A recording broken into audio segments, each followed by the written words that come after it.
Okay, so let's may move to the next topic, which is stability of structures.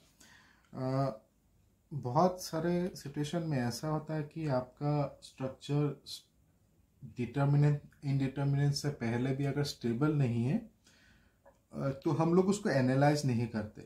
तो मतलब क्या है कि while you get the structure, जब आप स्ट्रक्चर इंजीनियर्स बन जाएंगे तो क्या होगा, जब क्लाइंट आपको एक डिज़ाइन देंगे व आप लोग खुद एक डिज़ाइन करेंगे, आप लोग को पहले चेक करना है कि वो स्टेबल है कि नहीं, क्योंकि अनस्टेबल स्ट्रक्चर का एनालिसिस नहीं होता। If it is unstable you discard it, you change it. ठीक है, तो स्टेबिलिटी आपका बेसिकली दो प्रकार का होता है, एक्सटर्नल और इंटरनल। अगर स्टेबिलिटी का एक डेफिनेशन मैं आपको बताऊं, डेफिनेशन क्या होता है बेसिकली, यहाँ लिख देता हूँ। There should be no, this is basically the external one I am talking about. Okay, there should be no rigid body movement. There should be no rigid body movement in presence of external loading. हो बहुत आसानी से समझ में आता है। जैसे एक एग्जांपल दे रहा हूँ मैं आपको, एक free body diagram, not free body diagram, एक लाइन डायग्राम दे रहा हूँ एक बीम का। ठीक है, बीम का दोनों सपोर्ट रोलर है। तो रोलर मतलब क्या, रोलर मतलब हम लोग को there is no restriction for this movement या हॉरिजॉन्टल मूवमेंट, मतलब आपका ऐसा हो सकता है। तो डेफिनेटली हम लोग जब ऐसा एक एक्सटर्नल फोर्स देंगे तो डेफिनेटली ये बीम जाके थोड़ा बहुत शिफ्ट होके ऐसा हो ही जाएगा, क्योंकि ये नीचे रोलर लगा हुआ है। ठीक है, तो ये कुछ एक्स डिस्टेंस कवर करेंगे, तो ये स्टेबल नहीं है। ठीक है ना, ये स्टेबल नहीं है।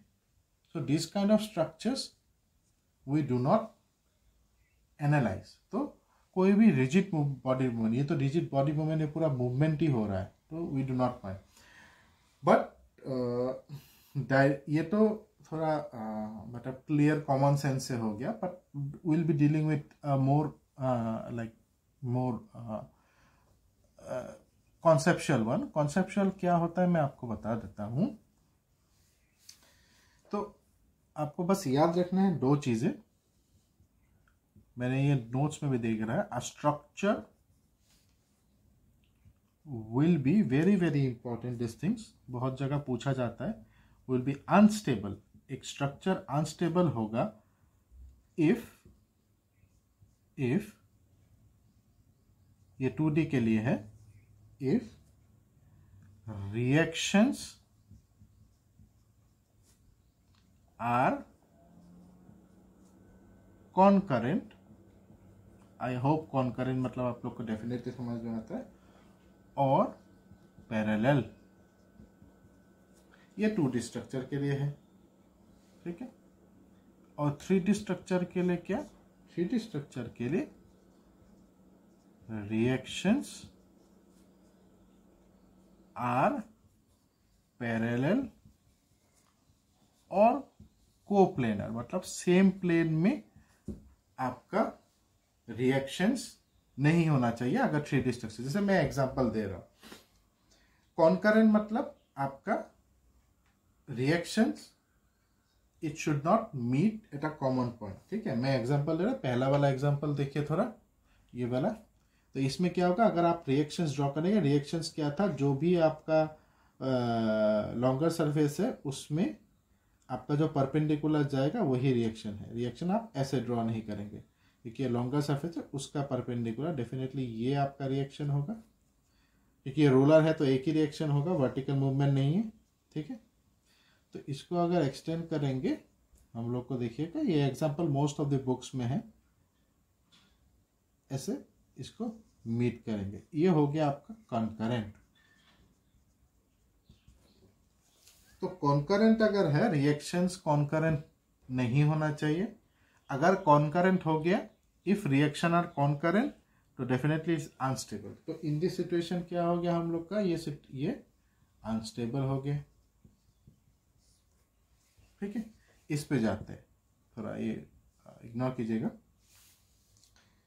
इस पे क्या है, आप अगर रिएक्शंस ड्रॉ करेंगे कुछ इस प्रकार का होगा, क्योंकि रोलर है। ऐसे भी कॉमन सेंस से आप बता सकते हैं कि ऐसा पुश करेंगे तो एक पुश करेंगे तो थोड़ा बहुत डेफिनेटली ये वाला सब रोलर है, पुश करेंगे तो डेफिनेटली इस हिसाब से चला जाएगा, ठीक है। But if you go by the rule क्या है, हर रिएक्शंस पैरेलल है। अगर पैरेलल है, ये रिएक्शन ये रिएक्शन ये रिएक्शन पैरेलल है, तो ये because it is parallel, reactions are parallel, so it is unstable, ठीक है। इस पे आता है, मतलब ये तीनों अलग अलग टाइप का है समझने के लिए। तो यहां देखिए, यहां दोनों रोलर नहीं है, एक साइड रोलर है। पर अगर मैंने ये एक ट्रॉस है, तो इसका अगर मैंने if I draw all the reactions, I think so अभी तक आप लोग को पता लग रहा है। ये फ्री बॉडी डायग्राम एक ही मैं ड्रॉ कर रहा हूँ, आप लोग अलग से ड्रॉ करने का जरूरत नहीं है। फ्री बॉडी डायग्राम में जैसे आपका इंजीनियरिंग मैकेनिक्स था, फ्री बॉडी डायग्राम में आपका मार्क्स था, ठीक है, because you are in the learning stage. Right now क्या है आपका फ्री बॉडी डायग्राम एप्लीकेशन है, तो एप्लीकेशंस में आपको मार्क्स नहीं है, आप डायरेक्टली यूज कर सकते हैं इसको, ठीक है। ओके, तो क्या होगा बेसिकली आपका ये एक रिएक्शन, ये एक रिएक्शन। मेरे हिसाब से ये चीज क्लियर होना ही चाहिए आप लोग को, ठीक है ना। नहीं है तो पुराना नोट, पुराना क्लासेस उस हिसाब से देखना पड़ेगा आपको। हिंस था तो दो रिएक्शंस, ठीक है। इसका रिएक्शंस कैसा होगा, डेफिनेटली ये मान लीजिए मैंने ऐसे ड्रॉ कर दिया, दूसरा कलर मेरे पास नहीं है पर आप समझ सकते हैं इस चीज को। तो इसमें क्या होगा, if you keep in mind, ये पैरेलल तो नहीं है डेफिनेटली, पर कॉन्करेंट हो सकता है। देखिए ये वाला फोर्स यहां कुछ मीट कर रहा है, ये वाला फोर्स यहां मीट कर रहा है, ये वाला फोर्स भी जाके यही मीट कर रहा है। तो ये कॉन्करेंट का एक एग्जाम्पल है, सो it is unstable. So before going into the structure, ऐसा नहीं कि आप शुरू कर दे कि इंटरमिनेंसी है, डिटरमिनेंसी है, आप ये फाइंड आउट नहीं करेंगे। आप पहले चेक करेंगे कोई भी स्ट्रक्चर्स का कि इट इज स्टेबल और नॉट, ठीक है। और जितना एग्जाम्पल मैंने दिखाया ये चीज it is based on only the reaction, external reactions, ठीक है, only based on the external reaction. देखिए सारा एक्सटर्नल रिएक्शन, तो इसलिए ये चीज इसको बोला जाता है external instability. These are all examples of external instability. तो ये डिपेंड्स अपन आपको क्या पूछा था। इंटरनल के बारे में हम लोग डेफिनेटली डिस्कस करेंगे अभी, ठीक है। तो नेक्स्ट हम लोग इंटरनल स्टेबिलिटी के बारे में पढ़ेंगे।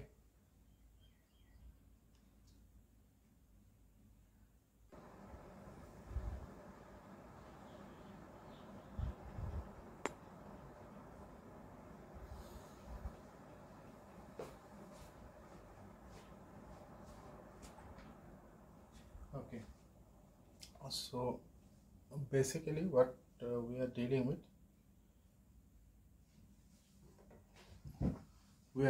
इंटरनल स्टेबिलिटी, ठीक है। हम लोगों ने थोड़ा देर पहले एक्सटर्नल स्टेबिलिटी कहा।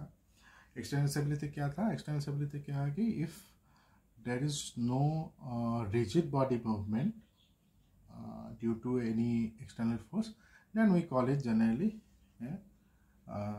Internal stability, okay. और external stability and internal stability क्या होता है कि when a part of the structure, मैंने यहाँ डेफिनेशन लिख दिया, आप लोग के नोट्स में भी होगा, आप लोग चेक कर सकते हैं। When a part of the structure move appreciably, मतलब थोड़ा बहुत, ठीक है, काफी, ठीक है, थोड़ा बहुत मतलब I mean like appreciably, okay, with respect to the other part, then the structure is said to be internal unstable, ठीक है ना। मतलब मैं इस सिचुएशन में अगर मैं ये आपको डायग्राम दिखाऊं जहाँ एक फ्रेम है, यहाँ हिंज है, यहाँ हिंज है और यहाँ एक हिंज है, ठीक है। तो whenever if it is rigid then definitely कोई मूवमेंट नहीं होगा, पर हिंज होने से क्या होगा, डेफिनेटली थोड़ा बहुत मूवमेंट तो आ ही सकता है, ठीक है ना। तो इन दिस सिचुएशन क्या होगा, आप अगर थोड़ा फोर्स देंगे यहाँ, तो क्या होगा कि ये मूव करने से ये तो फिक्स रहेगा, पर ये मूव करने से इसके कारण ये भी मूव करेगा, तो समथिंग ऑफ दिस काइंड आपका स्ट्रक्चर बन जाएगा। ठीक है, ये अगर थोड़ा मूव किया तो इस हिसाब से आपका स्ट्रक्चर बन सकता है। तो व्हाट हैपेंस कि थोड़ा बहुत आपका मूव होता है, थोड़ा भी पुश करेंगे, इसके बारे में हम लोग बाद में भी पढ़ेंगे डेफिनेटली। पर अभी के लिए ये मान लीजिए कि यहाँ एक्सटर्नल रिएक्शन से कोई लेना देना नहीं है। जैसे यहाँ एक्सटर्नल रिएक्शंस क्या है, there is no problem out here, right, कि कोई भी इंटरनल कोई भी कंकरेंसी कोई भी चीज़ें यहाँ नहीं है, क्योंकि मूवमेंट अलग है, तो इसमें इशू नहीं है। But the problem out here is this formation. तो अगर एग्जांपल ले, हम लोग अगर छोटा सा एक रूल कर दे कि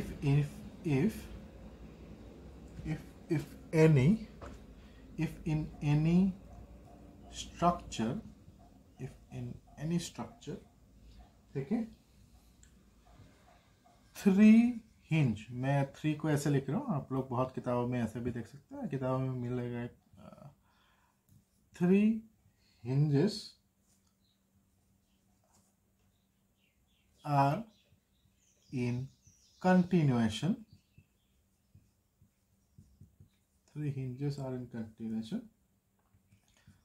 It is internally unstable.